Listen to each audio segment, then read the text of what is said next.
नमो नमः। प्रवाचिका अहंतया जोशी अत्र समेषां स्वागतम्। अधुना अग्रिमा कथा पठिष्यते। अस्तु तर्हि आरंभं कुर्मः। कचाचे पत्र मी वाचू लागले. पुष्कळ दिवसांनी आपण भेटलो. हस्तिनापूरच्या महाराजांशी संभाषण करताना महर्षी अंगिरसांच्या आश्रमातल्या युवराज ययातीशीच मी बोलत आहे असा मला भास झाला. त्यामुळं फार फार आनंद वाटला. प्रिय किंवा परिचित व्यक्तीची गाठभेट आणि तिच्याशी मनमोकळेपणानं होणारं संभाषण ही केवळ एक व्यावहारिक गोष्ट नाही, तिच्यात आत्मिक सहानुभूतीचा फार मोठा भाग आहे. अशा प्रसंगी घटकाभरका होईना बद्ध आत्म्याला मुक्ततेचा आनंद मिळतो. हा आनंद अष्टोप्रहर लाभावा म्हणूनच ऋषीमुनीची तपश्चर्या चालू असते. तो मला आपल्या सहवासात अंशतः मिळाला. या आनंद क्षणांचं मला सदैव स्मरण राहील. एका गोष्टीबद्दल आपण दोघांनी उदार मनानं मला क्षमा करावी अशी प्रार्थना आहे. इथं येईपर्यंत यतीचं नावगाव मला ठाऊक नव्हतं. तीर्थयात्रेतल्या परिभ्रमणात योगायोगानं तो मला दिसला. लोकांकडून त्याची विटंबना होत होती. एक अनामिक बुद्धिभ्रंश झालेल्या संन्यासी म्हणून त्याच्याबद्दल मला करुणा वाटली. त्याची विटंबना मला पाहावीना. मी त्याला सांभाळण्याचं ठरवलं. हळूहळू त्याच्या मनात माझ्याविषयी विश्वास निर्माण होत आहे असं मला वाटू लागलं. अशा स्थितीत मी त्याला दरबारात घेऊन यायला नको होतं, पण अमात्यांनी महाराणीचा निकडीचा निरोप सांगितला. आत अनेक ऋषीमुनी असल्यामुळं यती त्या मंडळीत रमून जाईल आणि स्वस्थ बसेल अशी माझी कल्पना होती. पण जे घडलं ते फार निराळं, फार विचित्र. आपल्या समारंभाचा माझ्या हातून विरोध झाला. यतीचं वेडही स्त्री पुरुषांच्या दर्शनानं असेल अथवा संसारी जीवनाच्या प्रतिक्रियेमुळं असेल, इथं वाढलं. तो अचानक नाहीसा झाल्यामुळे राजमातेला अतिशय दुःख झालं. नकळत तुम्हा सर्वांना त्रास द्यायला मी कारणीभूत झालो. स्नेह क्षमाशील असतो असं मी ऐकत आलो आहे, म्हणून मी आपणा दोघांकडं क्षमेची याचना करतो. यतीची कहाणी आपल्याकडूनच प्रथम मला कळली. त्याची आजची अवस्था मोठी अनुकंपनीय आहे. ईश्वराचा शोध करायला तो बाळपणी घराबाहेर पडला आणि आज तरुणपणी आपल्यातला माणूस गमावून तो बसला आहे. यतीवर ही आपत्ती का ओढवली याचा मी मनाशी पुष्कळ विचार केला. त्याच्या बुद्धिभ्रंशाचं मूळ त्याच्या अत्यंत एकांगी आणि सदोष विचारसरणीत असावं. शरीर आणि आत्मा, स्त्री आणि पुरुष अशा अनेक द्वंद्वांवर आपलं जीवन अधिष्ठित झालं आहे. मानवाच्या या मूलभूत अधिष्ठानांविरुद्ध यतीनं बंड पुकारलं. ते कसं यशस्वी होणार? आपले पाय कापून घेऊन कुणी चालू शकेल का? आपले डोळे फोडून घेऊन कुणी पाहू शकेल का? संसार असंख्य द्वंद्वांनी भरला आहे.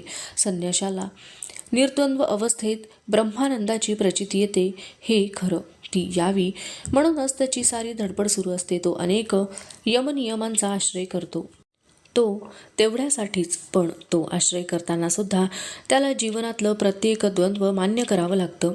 आत्मा जेव्हा शरीराच्या द्वारा आपलं अस्तित्व दर्शवितो तेव्हाच त्याला जगाला साक्षात्कार होऊ शकतो. स्त्रीनं 9 महिने पोटात गर्भधारणा केली नाही तर पुरुष जन्माला तरी कसा येईल? किती साध्या गोष्टी आहेत या. सामान्य मनुष्य त्या गृहीत धरूनच जीवन जगत असतो. स्वभावतःच तो निसर्गाचा एक भाग असतो म्हणून तो स्वामित्व मान्य करतो. यतीनं निसर्गाचं केवळ स्वामित्व नव्हे तर त्याचं अस्तित्वही अमान्य करायला सुरुवात केली. फार मोठी चूक होती ही त्याची. मनुष्य हा नुसता निसर्गाचा आविष्कार नाही हे खरं आहे. त्याचा अर्धा भाग, त्याचं शरीर अनेक निसर्ग नियमांनी नियंत्रित आहे. त्या शरीराच्या द्वारेच त्याच्या आत्म्याचा विकास होण्याची शक्यता असते. असा विकसित मनुष्य निसर्गापेक्षा फार मोठा होतो. तो निसर्गावर राज्य करू शकतो, पण हे सारं तो करतो ते निसर्गाकडं पाठ फिरवून किंवा निसर्गाला लाथडून नाही, तर त्याचं अस्तित्व मान्य करून. जीवन म्हणजे शुद्ध आत्मा किंवा जीवन म्हणजे केवळ शरीर या दोन्ही कल्पना अगदी आत्यंतिक टोकाच्या, सर्वस्वी चुकीच्या आहेत. असल्या एकांगी कल्पनांच्या पायीच माणसं विकृत होत जातात, आपला सर्वनाश ओढावून घेतात. मनुष्य हा निसर्ग आणि ईश्वर यांच्यातला सर्वश्रेष्ठ दुवा आहे. ईश्वर सर्व द्वंद्वांच्या पलीकडे आहे. निसर्गाला द्वंद्वाची कल्पनाच नाही, ती आहे फक्त मनुष्याला. जी नदी तहानेनं व्याकुळ झालेली मनुष्याची तृष्णा शांत करते, तीच तो पुढे खोल पाण्यात गेला की त्याचा प्राण घेते. जीवनातल्या द्वंद्वाची जाणीव निर्माण होते, ती केवळ मनुष्याच्या मनात. जसजसा त्याचा विकास होत जातो तसतशी ती जाणीव सूक्ष्म व व्यापक होत जाते. जगण्याची दुर्दम्य इच्छा आणि त्याकरता चाललेली प्राणीमात्राची धडपड हा मानवाला मिळालेला निसर्गाचा वारसा आहे. पण मनुष्य काही केवळ पशुसारखा जगू इच्छित नाही. चांगल्या रीतीने जगण्याची इच्छा असते त्याची. साहजिकच चांगलं काय आणि वाईट काय याचा तो विचार करू लागतो. धर्म आणि अधर्म हा भेद निसर्ग करीत नाही, तो केवळ मनुष्यच करू शकतो. एखाद्या आईचं एकुलतं एक मूल बुडू लागलं तर त्याबद्दल नदीला काडी इतकंही दुःख होणार नाही. पण त्यावेळी नदीच्या काठावर एखादा मनुष्य उभा असला, केवळ जगण्याच्या इच्छेपेक्षा त्याच्या अन्य भावना विकसित झाल्या आहेत असा मनुष्य तिथं असला तर तो आपले प्राण धोक्यात घालून त्या मुलाला वाचवण्याचा प्रयत्न करेल. छे, इतकं लिहूनही मला जे सांगायचं होतं ते फारसं स्पष्ट झालंय नाही. माझं ज्ञान आणि चिंतन किती अपूर्ण आहे. सत्याच्या शोधाकरता निघालेला मी एक प्रवासी आहे, पण अजून मला खूप खूप वाटचाल करायला हवी. आपल्या संभाषणात आत्मा हा शब्द मी अनेकदा वापरला. हा आत्मा असतो तरी कुठं, असं आपण एक दोनदा हसत विचारलं. त्यावेळी मी आपलं समाधान करू शकलो नाही. पण मानवी जीवनाचं आद्य ऋषींनी चित्रित केलेलं पुढील रूपकात्मक स्वरूप आपण सदैव मनात जागृत ठेवावं, अशी माझी प्रार्थना आहे. ते रूपक असं आहे. मानवी जीवनात आत्मा हा रथी, शरीर हा रथ, बुद्धी हा सारथी आणि मन हा लगाम आहे. विविध इंद्रिय हे घोडे, उपभोगाचे सर्व विषय हे त्यांचे मार्ग आणि इंद्रिय व मन यांनी युक्त असा आत्मा हा त्याचा भोक्ता आहे. रथच नसला तर धनुर्धर बसणार कुठं? तो त्वरेनं रणांगणावर जाणार कसा? शत्रूशी लढणार कसा? म्हणून व्यक्तीनं शरीररूपी रथाची किंमत कधीच कमी लेखता कामा नये. यतीनं ती अक्षम्य चूक केली. इंद्रिय हे या शरीररथाचे घोडे होत, कारण त्यांच्या वाचून तो क्षणभर सुद्धा चालू शकणार नाही.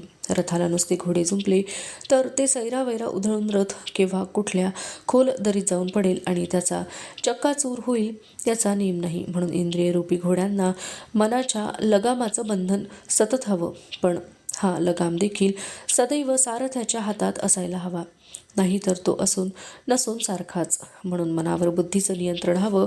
बुद्धी आणि मन ही दोन्ही मिळून संयमानं हा रथ चालवू शकतात. अशा रीतीनं रथ नीट चालेल. पण त्यात रथीच नसेल तर शेवटी रथ जाणार कुठं? त्याचं कार्य काय? सर्व मानवात वास करणारा आणि आपल्यांपैकी प्रत्येकात मीच्या रूपानं जागृत झालेला जो ईश्वरी अंश असतो, जो मन आणि बुद्धी यांच्या पलीकडे राहतो, इतकंच नव्हे तर जन्म आणि मृत्यू यांच्या पलीकडे पाहू शकतो, तो आत्माच या शरीररूपी रथातला रथी होय. लिहिता लिहिता पत्र फार लांबलं. यतिधर्माचं पालन करणाऱ्या माझ्यासारख्याला असल्या खटपटीत रस वाटला असता तरी इतरांना ती फार तापदायक होते हे मी विसरूनच गेलो. तसंच पाहिलं तर असल्या तात्विक काथ्याकुटाची आपल्यासारख्यांना काय आवश्यकता आहे? राजधर्म आणि पतिधर्म पाळताना आपणाला आणि गृहिणी धर्माचं व पत्नी धर्माचं पालन करताना महाराणींना ज्या गोष्टी सहज कळल्या असतील त्याच अधिक अवघड करून मी या पत्रात लिहिल्या आहेत, होय ना? खोट्या विनयानं मी लिहित नाही. अनेकदा मला वाटतं यतिधर्मापेक्षा संसार धर्म कठीण आहे. प्रत्येक मनुष्याचा आत्मा शरीराच्या पिंजऱ्यात कोंडून पडलेला असतो. या अभेद्य बंधनांची संपूर्ण विस्मृती पडावी. शरीरात राहूनही त्याच्याहून तरल आणि विशाल व्हावं. शरीर सुखाहून उच्च प्रकारचा आनंद उपभोगून मुक्तीची अनुभूती घ्यावी, अशी या बद्ध आत्म्याची धडपड चाललेली असते. मुक्तीसाठी सतत चाललेली आत्म्याची ही धडपड जगात अनंत रूपांनी व्यक्त होते. यतिधर्म हे त्या धडपडीचं एक उग्र रूप आहे. उलट स्त्री पुरुषांची प्रीती हे या मुक्तीच्या धडपडीचं दुसरं रमणीय रूप आहे. मात्र ही प्रीती म्हणजे केवळ शारीरिक आसक्ती नव्हे. त्या आसक्तीनं नुसतं देहांचं मिलन होतं, पण खऱ्या प्रीतीत मनामनांचं मिलन होतं. कालांतरानं ते दोन आत्म्यांचे मिलन होऊ शकतं. या आत्ममिलनाचा रमणीय मार्ग परमेश्वर प्राप्तीच्या उग्र मार्गा इतकाच अवघड आहे. संसार हा असा श्रेष्ठ आणि पवित्र यज्ञ आहे. सहस्त्र अश्वमेधांचं पुण्य त्यात सामावलेलं आहे. मात्र हा संसार यज्ञ सफळ व्हावा म्हणून त्यात पतिपत्नींना जी अगदी पहिली आहुती द्यावी लागते ती आपापल्या अहंकाराची. देवयानीला लवकरच मातृपद प्राप्त होईल. आईचं हृदय हे जगातल्या सर्व तत्त्वज्ञानाचं माहेरघर असतं असं म्हणतात. सर्व काव्य आणि सर्व तत्त्वज्ञान मातृहृदयात आपोआप स्फुरतात. कच, तुझ्या मुलाचं कौतुक करायला कधीतरी आपणहून येईल असं देवयानीला अगत्य सांगावं. मला तिच्या निमंत्रणाची आवश्यकता नाही. तिचा भाऊच आहे मी. शुक्राचार्यांच्या आश्रमात तिच्या सहवासात काढलेले आनंदाचे दिवस अजून आठवतात मला. तिची आई लहानपणीच मृत्यू पावली. मलाही माझ्या आईची आठवण नाही. आम्ही दोघंही समदुःखी होतो म्हणून आमचा स्नेह लवकर वृद्धिंगत झाला असावा. सुखापेक्षा दुःखातच माणसं अधिक जवळ येतात की काय कोणाला ठाऊक. पाहिलं, पुन्हा माझी पोपटपंची सुरू झाली. तेव्हा आता इथंच थांबतो. आपणांवर, महाराणींवर आदिशक्तींची सदैव कृपा असो. हे पत्र वाचताना असा कंटाळा आला मला. वाटले एक दिवस हा कच त्या यतीसारखाच वेडा होऊन माझ्यापुढे येऊन उभा राहणार. छे नको बाई, कच कितीही कठोर असला तरी ही अभद्र कल्पना काही सहन होत नाही माझ्या मनाला. पण त्याचे असले पत्र वाचून माझ्यासारखीच्या मनात दुसरे काय येणे शक्य होते. आत्मा आत्मा आत्मा, स्त्री पुरुषांच्या प्रेमात सुद्धा त्याला आत्माच दिसतोय. स्वारीने लग्न करायला हवे होते म्हणजे मग कळले असते त्याला त्या प्रेमात कितीसा आत्मा असतो ते. माणसाच्या रक्ताची चटक लागलेला वाघ आणि स्त्रीच्या सौंदर्यावर मोहून गेलेला पुरुष दोघेही सारखेच. अशा पुरुषाला लावण्य हवे असते, तारुण्य हवे असते, शरीराचे सुख हवे असते. नुसता धुंद करून सोडणारा उन्माद हवा असतो त्याला. एखादी वीणा छेडताना सुद्धा तिच्याविषयी वादकाला दया येत असेल. पण सौंदर्य लोलुप पुरुषाला मात्र महाराजांनी ते पत्र माझ्याकडे मागितले. ते पुन्हा वाचायचे होते त्यांना. मी हसत हसत तिकडे विचारले, हे पत्र माझ्याहूनही सुंदर आहे? माझ्याकडे निरखून पाहत ते म्हणाले, तुझ्याहून सुंदर असं काहीच निर्माण करता येत नाही. म्हणून ब्रह्मदेव सध्या मोठ्या विवंचनेत पडला आहे.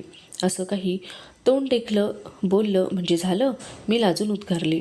माझी हनुवटी वर करून माझ्या डोळ्यात खोल खोल पाहत ते म्हणाले, खरंच देवयानी, तू पूर्वीपेक्षा अधिक सुंदर दिसू लागली आहेस. पण कशामुळं हे ठाऊक आहे का? नाही बुवा, त्यांच्या कुशीत तोंड लपवीत मी म्हटले. पुरुषांना काही म्हटल्या काही कळत नाही. अहो, मी आता आई होणार आहे. आता कुठे सारे त्यांच्या लक्षात आले. मी नको म्हणत असताना त्यांनी माझे मुख वर केले. कितीतरी वेळ टक लावून ते माझ्याकडे पाहत होते. मग ते म्हणाले, तुम्हा बायकांवर ईश्वराची केवढी कृपा आहे. ही सृष्टीतलं सर्वात मोठं आणि अत्यंत मधुर रहस्य तो तुमच्या कानात सांगतो. बोलता बोलता ते थांबले आणि म्हणाले, तुला आता डोहाळे लागतील नाही? लागतील कसले? लागलेच आहेत ना. मग मला नाही कधी सांगितलेस ते? आपण होता या साऱ्या गडबडीत. शिवाय माझे डोहाळे आहेत खडतर. तुझी कुठलीही इच्छा सांग आणि तू ती प्रगट केल्यावर पूर्ण होते की नाही ते पहा. सांगते माझी पहिली इच्छा, हे तुमच्या मित्राचं पत्र आहे ना, ते पुन्हा वाचू नका कधी. ते का? वेळ लागेल माणसाला असलं पत्र पुन्हा पुन्हा वाचून. त्याचा अर्थसुद्धा कळला नाही मला नीट. पण ते काही नाही. तो कुठला लहानपणाच्या मैत्रिणीचा केस ठेवलाय ना जपून, तसंच त्याच पेटीत हवं तर हे मित्राचं पत्र जपून ठेवावं. म्हातारपणी या पत्राची हवी तेवढी पारायणं करू. पण आज आई होणार या आनंदानं क्षणाक्षणाला माझं शरीर आणि मन फुलत असताना, जगातली सारी सुख आपणा दोघांसमोर हात जोडून उभी असताना या आत्म्याच्या आचरट गोष्टी ते हसत उद्गारले, जशी तुझी इच्छा. अवशिष्टा कथा अग्रिमे भागे पठिष्यते. असतो तर्हि पुनर्मिलामः. तावन् मङ्गलं भूयात् शुभं भूयात्. नमो नमः. धन्यवादः.